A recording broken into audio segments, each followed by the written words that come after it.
My name's Eve. Come back to the channel. And today I want to talk about Atari and why Atari has gone from being the biggest name in gaming to being essentially an indie game publisher, and why that's not necessarily a bad thing. Now, obviously, to begin with, if you don't know what Atari is obviously the first major video game company. You know, they made the first home console which had interchangeable cartridges. They made the first, one of the first arcade games. Yeah, they made successful games like Pong, Breakout. Asteroids and a bunch of other stuff in the 70s and 80s. But in recent times, they're obviously not as big, they're not as relevant, people don't really speak about them as much. And obviously, more recently, they've started their new revival plan to basically revive the brand or revive the company. And I got to admit, I do feel like the plan has a lot of weight to it now because they're focusing on being an indie game publisher more than being a publisher of AAA big games. Now, let me explain why that's a good thing. Well, first of all, indie games tend to have smaller budgets and obviously have a lot easier way to make money. Obviously, indie games are also easier to promote and market because obviously you can just get a few YouTubers on board who like the game, and like say Jacksepticeye makes a video, then Markiplier makes a video, and all these bigger other people promote the game, so it's quite fair. Then you've got obviously this is a big one, the fact that Atari doesn't have an in-house studio, so Atari is sort of basically functioning as a publishing label for a lot of people at the minute. So I think that they'll need to obviously set up a studio in-house or buy a studio once Wade Rosen provides more funds to the company, and that would be huge as well. Then you've got to consider that Atari's got this huge backlog of games that they can just sort of coast off, maybe the occasional sale of.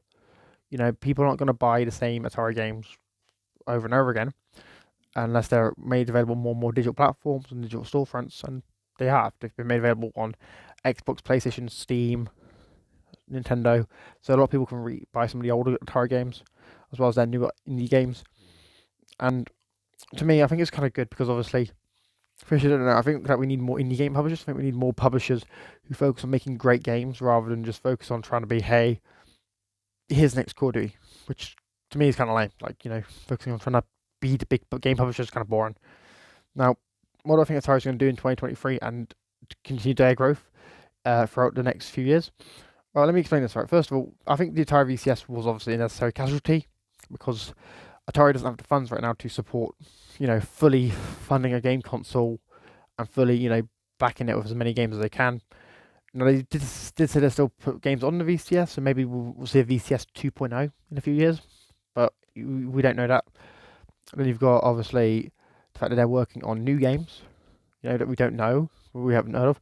And Atari's made games like Combinera and Tumblebugs in the past year or so.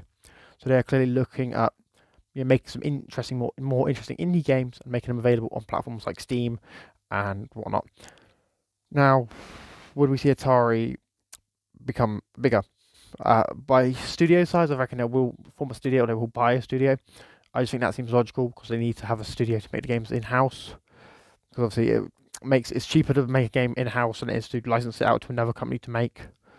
I also think that we will see Atari buy the Roller Coaster Tycoon IP from Chris Sawyer.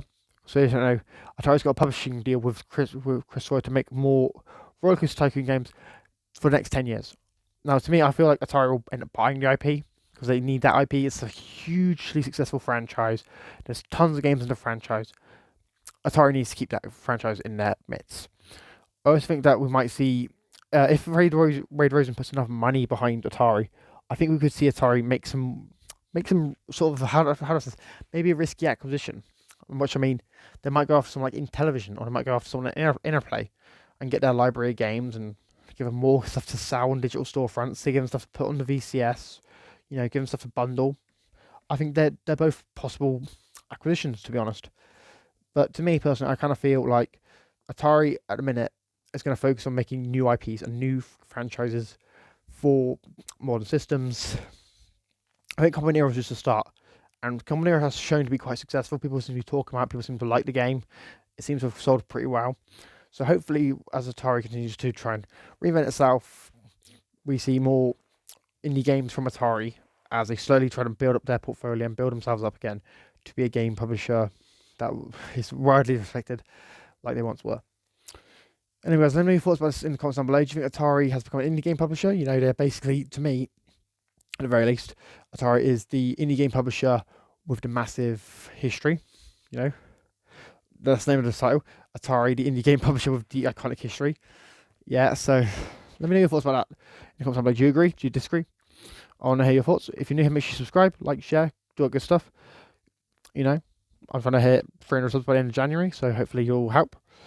I've been Eve Kid, I'm signing out. Peace.